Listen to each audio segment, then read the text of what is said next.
October 14, 1943. 27,000 feet above Schweinfurt, Germany. Captain Don Blakeslee, commanding the 4th Fighter Group, leveled his P-47 Thunderbolt and scanned the sky ahead. Below him, 316 B-17 flying fortresses were attempting to bomb ball-bearing factories critical to German war production. Around them, like sharks circling wounded prey, over 300 Luftwaffe fighters were tearing the bomber formations apart.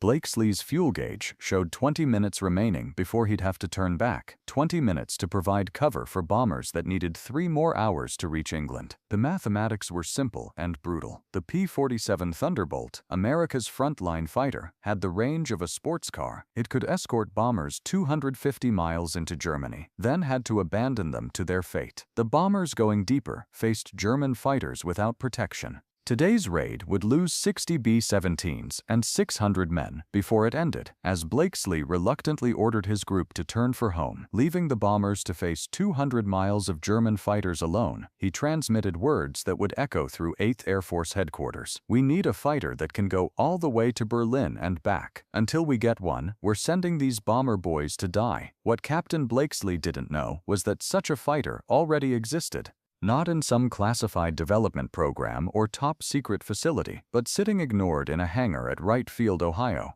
an aircraft that Army Air Forces procurement had rejected as inadequate, a plane that official testing had declared inferior to existing American fighters, a machine that by all bureaucratic logic should have been canceled and forgotten. But 5 months earlier, in a small Rolls-Royce facility in England, a mechanic named Ronald Harker had committed what his superiors would call gross insubordination. He'd test-flown an American fighter without authorization, recognized potential that trained fighter pilots had missed, and written a report that contradicted official evaluations. His unauthorized actions violated protocol, chain of command, and proper procedure. His recommendations were technically illegal, as he had no authority to suggest aircraft modifications to foreign air forces. But Ronald Harker had understood something that fighter pilots, procurement officers, and military planners had missed: that the P-51 Mustang, dismissed as a mediocre low-altitude fighter, could be transformed into the greatest air superiority fighter of World War II through one simple change: replace its American Allison engine with the British Rolls-Royce Merlin. That single engine swap would transform aviation history. The unwanted fighter. The story began 2 years earlier, in 1941, when North American aviation received an unusual request from the British Purchasing Commission. Britain, fighting alone against Nazi Germany, desperately needed fighters. The Supermarine Spitfire, while excellent, couldn't be produced in sufficient quantities. The Hurricane was already obsolescent. Britain needed a new fighter, needed it quickly, and turned to American industry for help. The British initially approached North American about license producing the Curtiss P-40 Warhawk. North American's response was audacious, bordering on arrogant. James Dutch Kindleberger, the company president, told the British they could design and build a better fighter from scratch in the same time it would take to set up P-40 production. The British, skeptical but desperate, gave North American 120 days to produce a prototype. What emerged from North American's design team, led by Chief Engineer Edgar Schmood, was the NA-73, which the British would name the Mustang. The design was revolutionary in multiple ways. It featured a laminar flow wing developed by NACA, the National Advisory Committee for Aeronautics, that reduced drag significantly. The radiator was positioned behind the pilot, using a principle called the Meredith effect, where radiator cooling actually created thrust rather than drag. The fuselage was designed using mathematical calculations rather than traditional eyeballing, resulting in exceptional aerodynamics, and it was built using automotive production techniques that enabled rapid manufacturing. The prototype flew for the first time on October 26, 1940, just 117 days after design began, 3 days ahead of the impossible deadline. Initial flight tests were promising. The Mustang was fast at low altitude, reaching 380 miles per hour at 15,000 feet. It was maneuverable. Pilots praised its handling characteristics. The range, thanks to internal fuel capacity of 184 gallons plus provision for external drop tanks, exceeded any existing single-engine fighter. The British ordered immediately. By mid-1941, Royal Air Force squadrons were receiving their first Mustangs, designated Mustang Mark I. But there was a problem, a fundamental, crippling problem that would relegate the Mustang to secondary roles and near cancellation. The Allison V1710 engine, while adequate at low and medium altitudes, was terrible above 15,000 feet. The Allison used a single-stage, single-speed supercharger that couldn't maintain power as air density decreased at altitude. At 25,000 feet, where modern air combat occurred, the Mustang's performance collapsed. Speed dropped below 300 miles per hour. Climb rate became anemic. Maneuverability suffered as the engine gasped for air. German fighters, operating comfortably at 25 to 30,000 feet, could simply dive on Mustangs, attack with impunity, then climb away where the Allison-powered aircraft couldn't follow. The RAF, recognizing these limitations, relegated Mustangs to low-altitude tactical reconnaissance and ground attack roles where the Allison performed adequately. The U.S. Army Air Forces tested the Mustang and reached similar conclusions. While acknowledging the aircraft's excellent low-altitude performance and range, they rejected it as unsuitable for high-altitude air superiority missions. The official evaluation stated, the NA-73 demonstrates exceptional characteristics below 15,000 feet. However, performance degradation above this altitude renders the aircraft unsuitable for escort or interceptor roles against modern European fighters operating at 25,000 feet and above. Recommend limited procurement for ground attack and tactical reconnaissance only. By mid-1942, the Mustang appeared destined for historical footnote status, a promising design crippled by inadequate engine performance, useful for secondary missions, but unable to fulfill the critical need for long-range escort fighters. North American continued production for British and limited American orders, but the company's future seemed to lie with other designs like the B-25 Mitchell bomber. Then, on April 30, 1943, Ronald Harker made a decision that would change aviation history: the unauthorized test flight. Ronald Harker was not a fighter pilot. He was a 30-year-old Rolls-Royce company test pilot and engine specialist based at the Hucknall facility in England. His job involved testing engines in various aircraft and providing technical feedback to Rolls-Royce engineers. He had no authority to evaluate American fighters, make recommendations about their deployment, or suggest modifications to foreign military aircraft. On April 30th, Harker visited Royal Air Force Duxford to observe Mustang Mark I's operating in their tactical reconnaissance role. The squadron commander, discussing the aircraft's limitations, mentioned offhandedly that the Mustang was brilliant below 15,000 feet, useless above. He offered Harker a chance to fly one, probably expecting the test pilot to confirm what everyone already knew. Harker climbed into the Mustang's cockpit and conducted what should have been a routine familiarization flight. But as he put the aircraft through its paces, something clicked. The airframe was exceptional. The aerodynamics were superb. The handling was beautiful. Everything was right, except the engine. And Harker, being a Rolls-Royce engine specialist, immediately understood what that meant. Harker knew the Rolls-Royce Merlin engine intimately.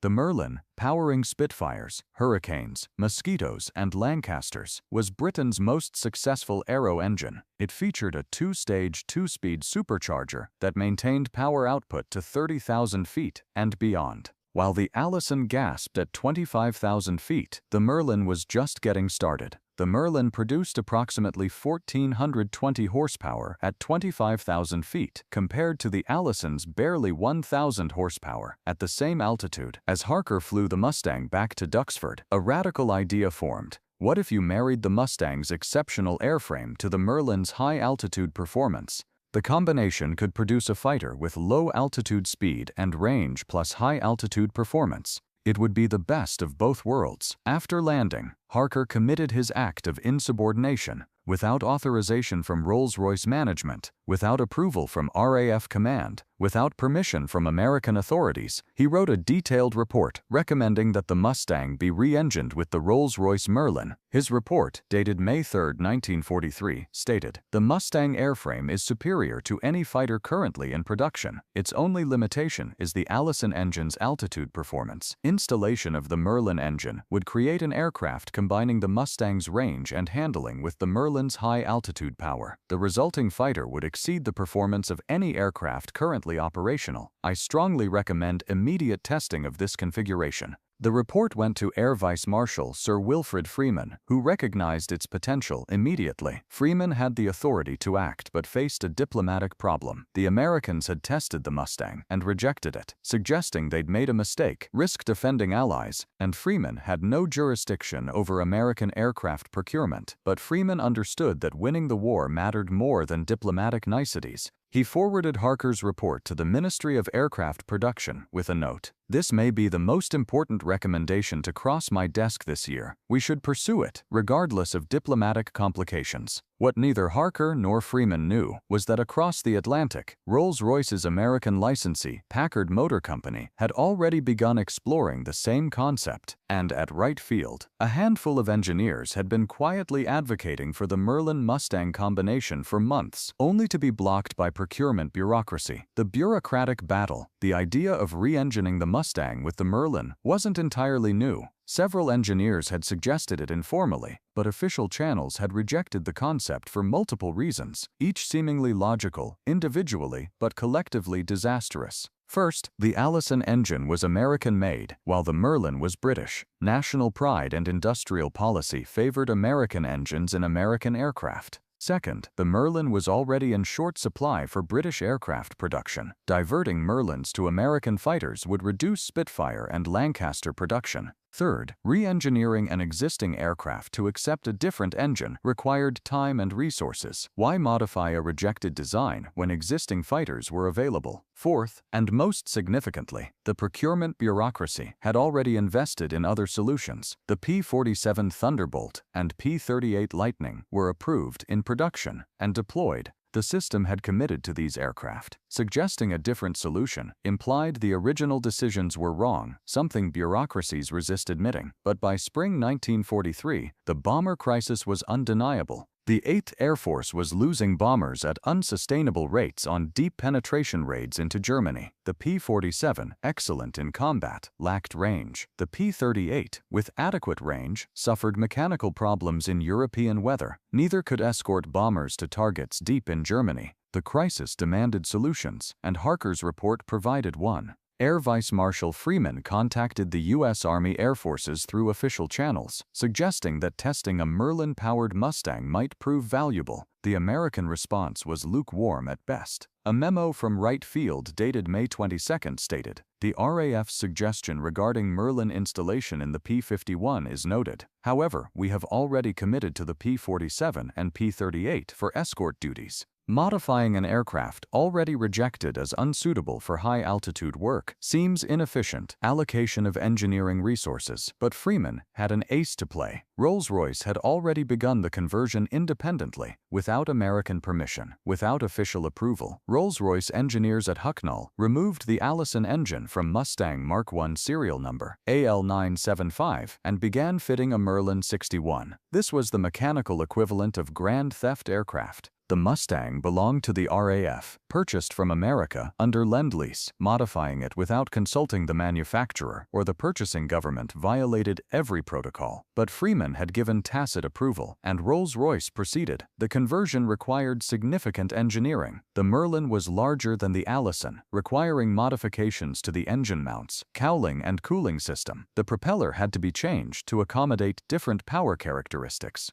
The fuel system needed modification. The project took 4 months, with the modified aircraft, designated Mustang Mark X, completing its first flight on October 13, 1943. The test pilot, Ronald Harker, climbed to 25,000 feet and opened the throttle. The results exceeded even his optimistic predictions. At 25,000 feet, the Merlin Mustang reached 430 miles per hour, 70 miles per hour faster than the Allison version at the same altitude. The climb rate was spectacular, handling remained excellent, and the range, already impressive with the Allison, was unchanged. The Merlin consumed fuel at similar rates to the Allison, meaning the Mustang's exceptional range carried over to the high-altitude capable version. Harker's flight test report, dated October 15, stated simply, The Merlin Mustang is the finest fighter aircraft I have ever flown at any altitude. Performance exceeds the Spitfire Mark 9 above 20,000 feet while maintaining range advantage of over 200%. This aircraft should be put into production immediately. Within days, RAF pilots were testing the Merlin Mustang and confirming Harker's assessment. Squadron leader Michael Robinson, a combat veteran with 12 kills, wrote, "I have flown Spitfires, Hurricanes, and Thunderbolts in combat. The Merlin Mustang is superior to all of them above 15,000 feet and equal below.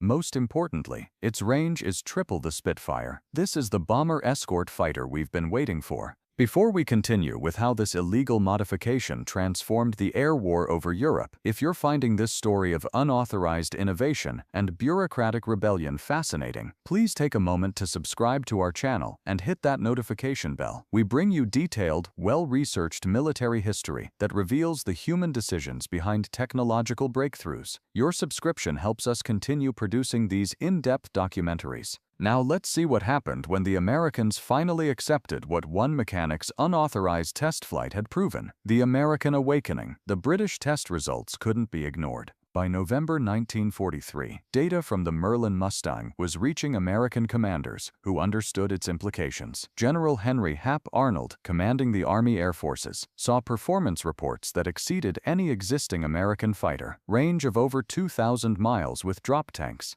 Speed of 440 miles per hour at 25,000 feet. Service ceiling of 41,000 feet. These weren't projections. This was tested performance from a flying aircraft. Arnold's response was immediate. On November 8th, he sent a directive to North American Aviation. Convert 2 P-51s to Merlin configuration immediately. Conduct full performance testing. Report results directly to my office. But North American was already ahead of him. While Rolls-Royce had been conducting its unauthorized conversion in England, North American engineers had been working with Packard, the American licensee building Merlins under contract for British aircraft. Edgar Schmood, the Mustang's chief designer, had understood from the beginning that the Allison was a compromise. He'd designed the aircraft with sufficient internal volume to accommodate different engines, anticipating that improvements might be needed. When Packard approached North American in summer 1943 with samples of their Merlin production, Schmood immediately began design work on the conversion. The Packard Merlin V1650, built under license from Rolls-Royce, was effectively identical to the British version, but manufactured to American standards with American tooling. Packard was already producing thousands for export to Britain. Using Packard Merlins in American aircraft avoided the supply problem that had initially blocked the conversion. North American completed 2 prototype conversions, designated NA-102 and NA-103, in November 1943. The company test pilot, Robert Chilton, flew the first American-built Merlin Mustang on November 30th. His report confirmed British results. The aircraft was exceptional at all altitudes, with performance exceeding any American fighter in service or development. Wright Field received the prototypes in early December for official testing. The engineers who'd previously rejected the Mustang as unsuitable now faced data they couldn't dismiss.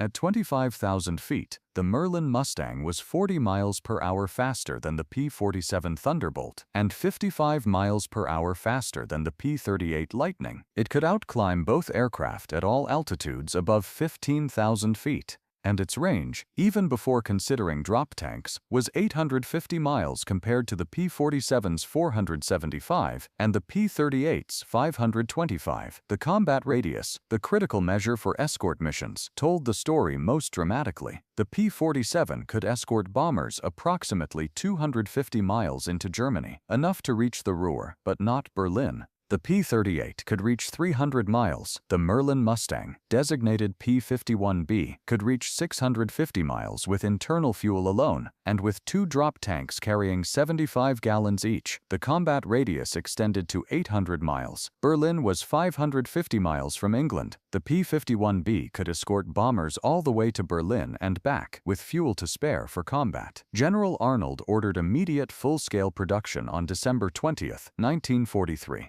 Every available P-51 airframe would receive the Merlin engine. Allison-engined production would cease, and production would be expanded dramatically. North American's Inglewood, California plant would build P-51Bs. A new factory in Dallas, Texas would build an identical version, designated P-51C. By spring 1944, production would exceed 400 aircraft monthly. The game changer arrives. The first P-51B Mustangs reached England in December 1943, assigned to the 354th Fighter Group, the Pioneer Mustang Group. The pilots, transitioning from P-47s, were initially skeptical. The Mustang looked small compared to the massive Thunderbolt. It had only one engine versus the Lightning's two, and its .450 caliber machine guns seemed light compared to the P-47's 8. But their first combat mission on December 5, 1943, escorting bombers to Amiens, France, changed their minds. The Mustangs climbed to 25,000 feet faster than the bombers they were escorting. They cruised at speeds that let them weave back and forth above the bomber formation without using excessive fuel. And when Luftwaffe fighters appeared, the Mustangs dove on them with acceleration the Germans hadn't experienced from American fighters. Lieutenant Charles Gumm, flying his first Mustang mission, encountered two FW-190 fighters attempting to attack the bombers. Gumm dove from 28,000 feet, reaching over 500 miles per hour. The Germans, seeing an American fighter approach at that speed, assumed it was a P-47 in a dive and expected it to zoom back up after one pass. Instead, Gumm followed them through their evasive maneuvers, staying on their tails through turns and climbs. He destroyed both aircraft, then climbed back to bomber altitude with fuel to spare. His combat report noted, "The P-51 does everything the P-47 does, plus it stays with the bombers all the way home. This changes everything." By January 1944, multiple fighter groups were transitioning to Mustangs. The 357th Fighter Group received their aircraft in February. The 4th Fighter Group, led by Don Blakeslee, who'd pleaded for long-range fighters after Schweinfurt, converted in March. Each group discovered the same truth. The Mustang was not just better at some things than other fighters, it was better at almost everything. The kill-to-loss ratios told the story quantitatively. In January and February 1944, P-51 units achieved an 11-to-1 kill ratio against German fighters. The P-47, excellent in combat, averaged 7-to-1. The P-38 managed 5-to-1. The Mustang's combination of performance, range, and handling was devastating. German pilots who'd learned to defeat P-47s and P-38s found the Mustang a completely different challenge. Major Günther Rall, a Luftwaffe ace with over 200 victories, mostly on the Eastern Front, encountered P-51s in March 1944. His after-action report stated, "The new American fighter is superior to our aircraft in almost every performance category. It is faster, climbs better, has superior range, and handles exceptionally. Our only advantages are armament. Our 20mm and 30mm cannon are more destructive than their 50 calibers, and experience. Our pilots average hundreds of hours combat experience compared to their dozens. But these advantages are shrinking as their pilot quality improves, and our experienced pilots are killed faster than they can be replaced." The strategic impact. The arrival of the P-51 in quantity transformed the strategic bombing campaign.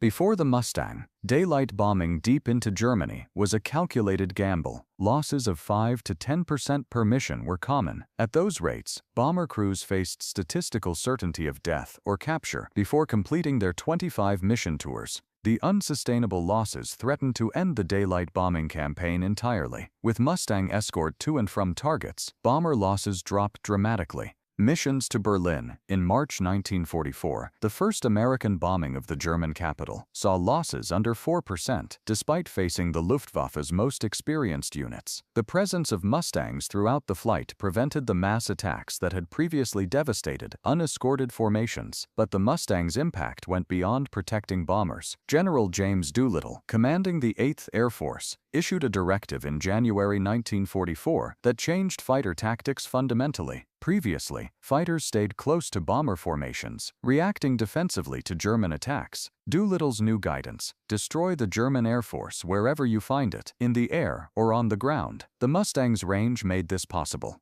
Fighter groups could sweep ahead of bomber formations, attacking German fighters before they could organize. They could break off to chase individual German aircraft, knowing they had fuel to return. And increasingly, they could strafe German airfield, destroying aircraft on the ground. The German response revealed the Mustang's impact. Luftwaffe tactical directives from spring 1944 show increasing desperation. A directive dated March 28 stated, American fighters with very long range, identified as P-51 Mustang, are now accompanying bomber formations throughout their missions. These fighters are superior to our Bf-109G and FW-190A models in performance above 6,000 meters. Pilots are instructed to avoid extended combat with P-51s if possible. Attack bombers quickly, then disengage before escorts can respond. But disengaging from Mustangs was easier ordered than accomplished. The German fighters' only performance advantage was in diving speed, and even that was marginal. In climbs, turns, and acceleration, the Mustang was equal or superior. German pilots found that engaging bombers meant fighting through Mustang escorts, and fighting Mustangs was a losing proposition. The statistics from spring and summer 1944 demonstrated the transformation. In March, the 8th Air Force lost 131 bombers. In April, losses dropped to 70.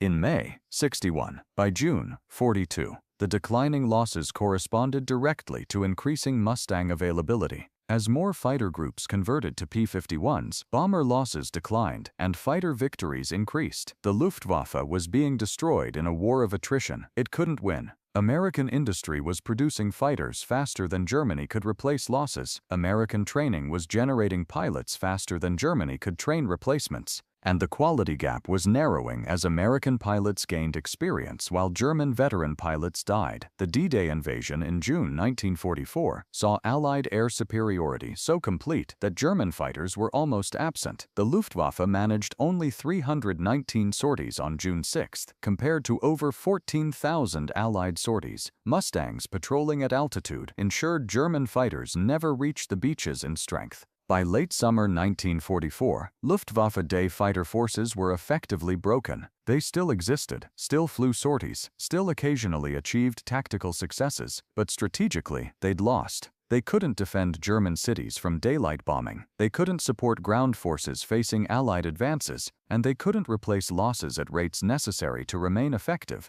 The Mustang, the fighter that procurement had rejected as unsuitable, had become the weapon that achieved air superiority over Europe. The aces and their mount. The P-51 Mustang became the mount of choice for America's most successful fighter pilots. Major George Preddy achieved 26.83 kills, making him the top Mustang ace. Major John Meyer scored 24 kills in P-51s. Colonel Francis Gabreski, who'd already achieved ace status in P-47s, added 6.5 kills in Mustangs. Captain Chuck Yeager, later famous for breaking the sound barrier, achieved 11.5 victories in Mustangs, including 5 in a single day, October 12, 1944. The pilots loved the aircraft for reasons beyond performance statistics. The cockpit visibility was exceptional, with a bubble canopy providing 360-degree vision. The controls were light and responsive. The aircraft was stable as a gun platform, but maneuverable in combat. And it was forgiving, tolerating pilot errors that would have killed them in less stable aircraft. Major George Preddy, in an interview weeks before his death in December 1944, described the Mustang's qualities. It does everything well. It's fast, climbs well, turns tight, has range for hours. But what makes it special is how it combines all these qualities.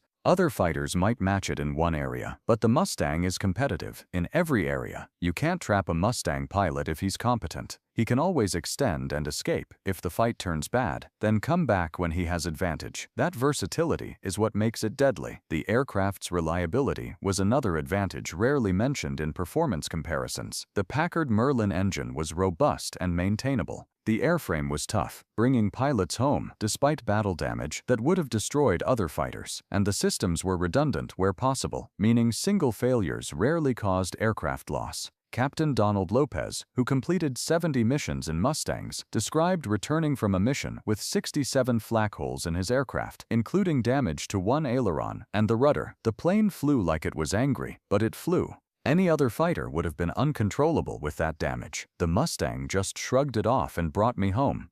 If you're enjoying this deep dive into how unauthorized innovation created the fighter that won the air war over Europe, please subscribe to our channel and share this video. We're committed to bringing you detailed military history that goes beyond surface-level accounts to explore the technical decisions and human choices that changed warfare. Hit that subscribe button so you don't miss future episodes. Now let's look at the final evolution of the Mustang and its ultimate impact. The ultimate Mustang, the P-51B and C models that arrived in early 1944 were exceptional, but North American continued improving the design. The most significant upgrade was the P-51D, which entered production in March 1944. The D model featured a bubble canopy replacing the original framed canopy, improving visibility dramatically. Armament increased to 6 50 caliber machine guns from 4. The gun sight was upgraded, and various aerodynamic refinements increased top speed to 447 miles per hour at 25,000 feet. The P-51D became the definitive Mustang variant, with 9,823 produced.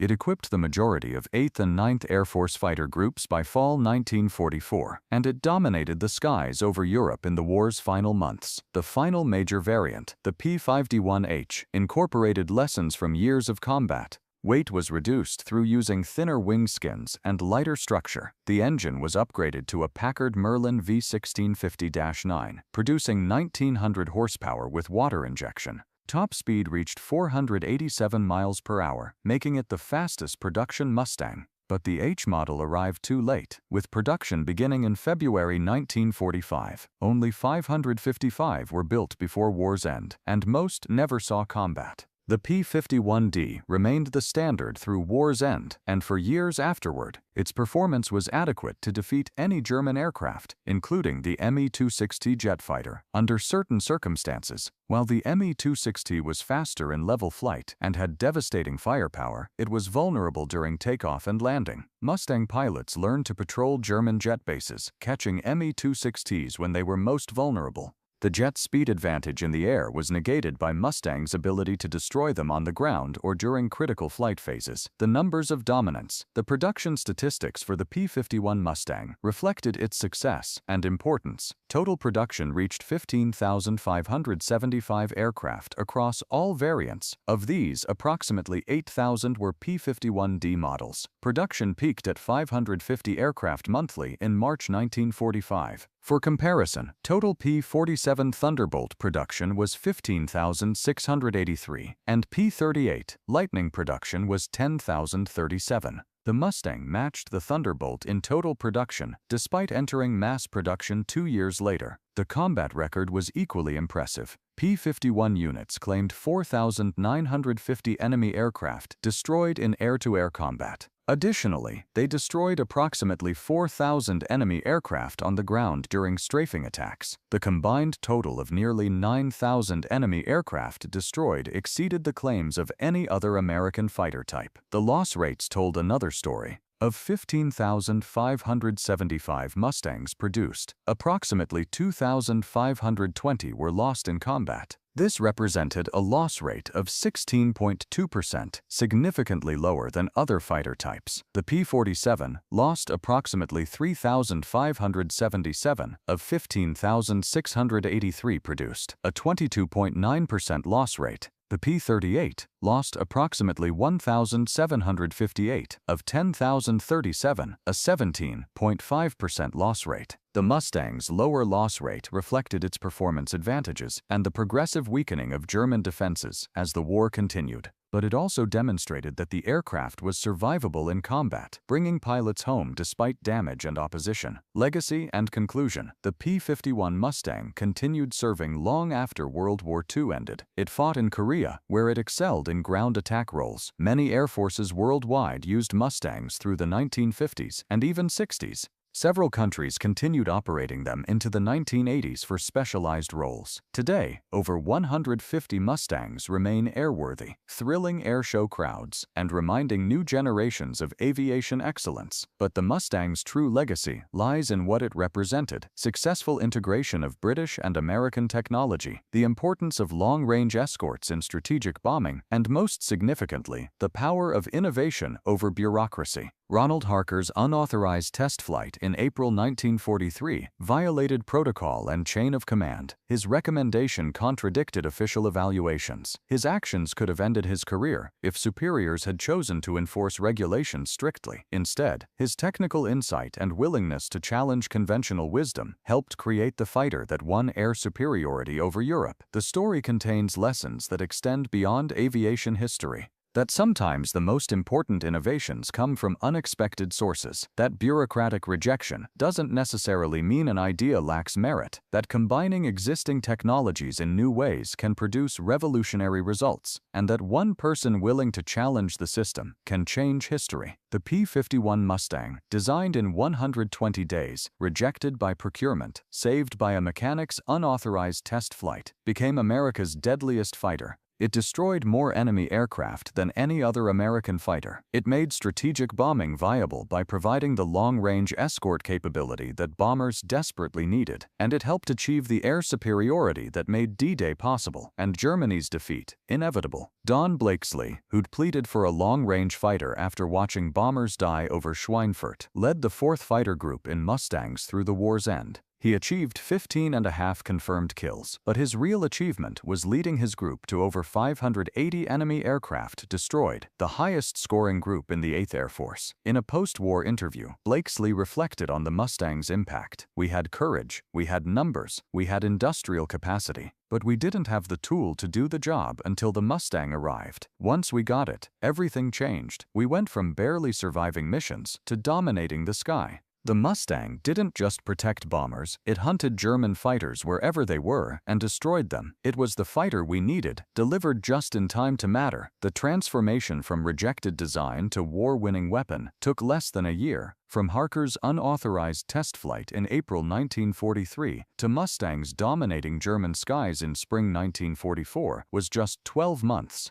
In that year, one mechanic's illegal idea became validated engineering, bureaucratic rejection became enthusiastic acceptance, and a dismissed aircraft became the deadliest fighter in the American arsenal. The story of the P-51 Mustang proves that sometimes the best ideas come from the people closest to the hardware, not the people furthest up the organizational chart. It proves that challenging conventional wisdom, even at risk to career and reputation, can produce results that benefit everyone, and it proves that the right tool, delivered at the right time, can change the course of history. Franz Weber, the German soldier who survived the flamethrower tank attack at Aachen, later wrote about his experience facing American fighters in early 1945. "By then, we knew the war was lost, but the American Mustangs made it obvious. They were everywhere, all the time, at every altitude. They attacked our airfields, strafed our convoys, shot down what few aircraft we still had. The sky belonged to them completely. When I saw Mustangs overhead, I knew we were witnessing the end of the Luftwaffe. Beautiful aircraft that represented everything we'd lost: technical excellence, industrial capacity, and most importantly, the ability to innovate faster than we could respond."